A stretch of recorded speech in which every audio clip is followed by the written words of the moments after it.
Dear listeners, today we're going to hear a story about treacherous cheating. My name is Michael. I was born and raised in a small town in the north of England. My family was pretty ordinary. My mom, dad, and we had everything we needed to live. I was a good student and always tried to succeed in everything I did. I was an outgoing and friendly kid. I loved spending time with my friends, playing soccer and watching movies. My friends were pretty different, but we were all close and supported each other in everything. One day, I went to a party at our mutual friend's house. It was early summer, and we got together to celebrate the end of the school year. I was in a bit of a bad mood because I had just broken up with my girlfriend, and I didn't really want to go to the party. But my friends talked me into it, so I decided to go. At the party, I met her. Her name was Kathy. She was a beautiful girl with blue eyes and blonde hair. She was wearing a red dress, and I couldn't take my eyes off of her.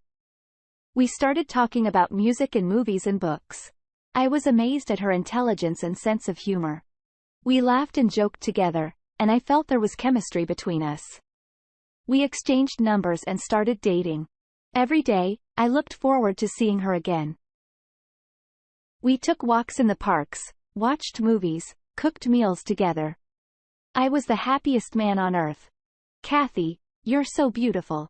I could spend all my time with you. I told her one day when we were walking in the park. You're not so bad yourself. Michael, she replied smiling. Thank you. That's the best compliment anyone's ever said to me. I replied, squeezing her hand. You know what I love about you. Katie asked. What exactly? I asked, looking at her. Curiously. Your confidence and your determination. You're always striving for success and you don't stop there. She said, smiling at me. Thank you. That means a lot to me. I just try to be the best at everything I do. I replied, smiling happily. We continued walking, discussing different topics. I felt our connection growing stronger every day. We spent more and more time together, and I began to think about asking her to marry me. One day, I decided to take her on a camping trip. We drove to the mountains and climbed to the top of one of the mountains. I walked up to Kathy and took her hand. Kathy, I want to tell you that I love you very much, and I can't imagine my life without you. I want you to be my wife. Will you marry me? I said, looking her straight in the eyes. She smiled and replied, of course, I will marry you. I love you very much, too. I was so happy I felt like the world had turned upside down. I offered her the ring, and she accepted it with a smile on her face. We hugged each other and kissed at the top of the mountain. A year later, we were married. Our wedding was beautiful and romantic. All of our friends and family were with us, and we felt like real stars. We've lived together for 5 years now, and I still feel the same love for her that I did the first day we met. We continue to support each other and build our lives together. But one day, I discovered that there were credit cards in my name that I didn't apply for. I was stunned and a little scared. I knew that Kathy couldn't have issued them without my consent and information about my identity. I decided to discuss it with her, but I didn't want to create unnecessary panic. Kathy, can you explain why there are credit cards in my name that I didn't request? I asked her, looking her straight in the eye. What? In your name? I don't know what you're talking about. Michael, she said, trying to hide her fear. I got a notice from the bank that there were credit cards in my name that I didn't request. I know you did it, Kathy. Why did you do it without my consent? I repeated my question. Michael, I can explain. I framed them for our future. I wanted us to have more money for traveling and for our house. I didn't think it would be such a big deal, she said, trying to justify herself.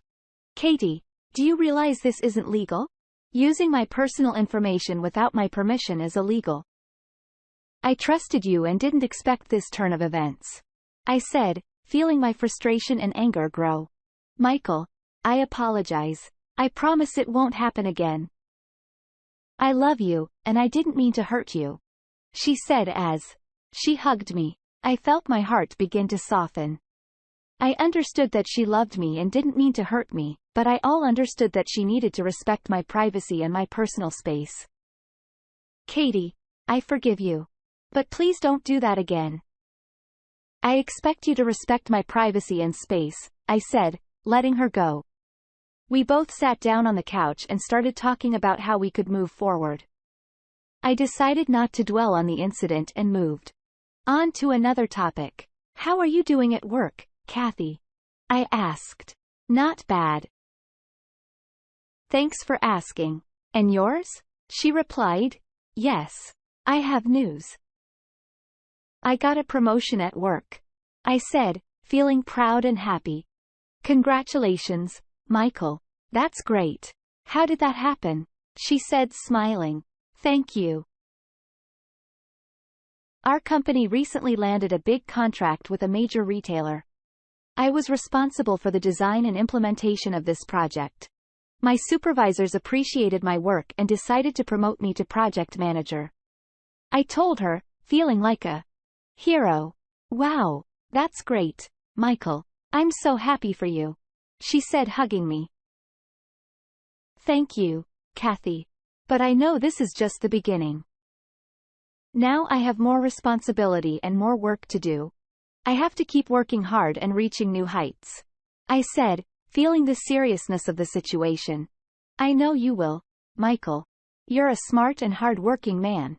I'm proud of you, she said, smiling.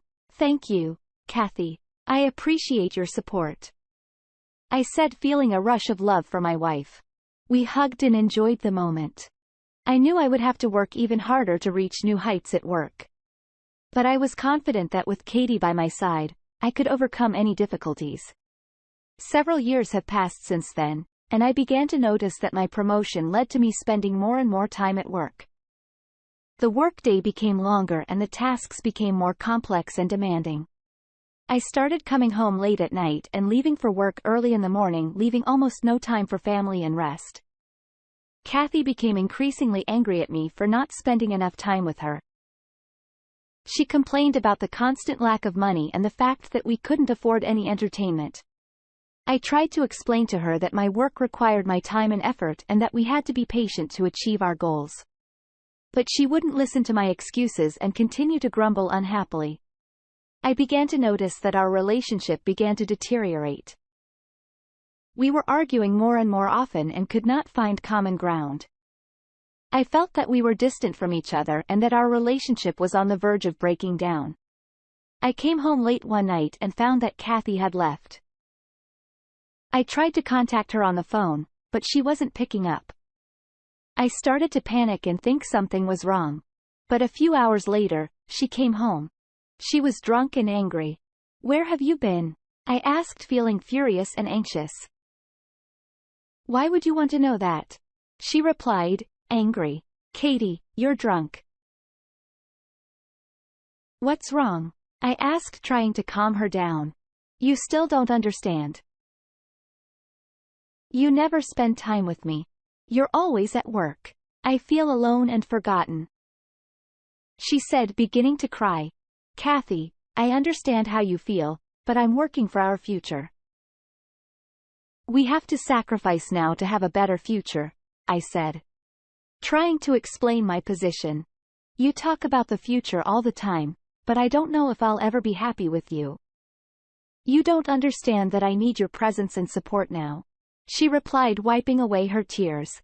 Katie, I try to be there for you and support you, but sometimes I have no choice. I promise that we will find a solution so that our relationship doesn't fall apart, I said, feeling the gap between us grow even wider. I don't know what to do. I feel so alone, she said, starting to cry again. Katie, we both love each other. Let's try to find a compromise and work on our relationship, I said, hoping for the best.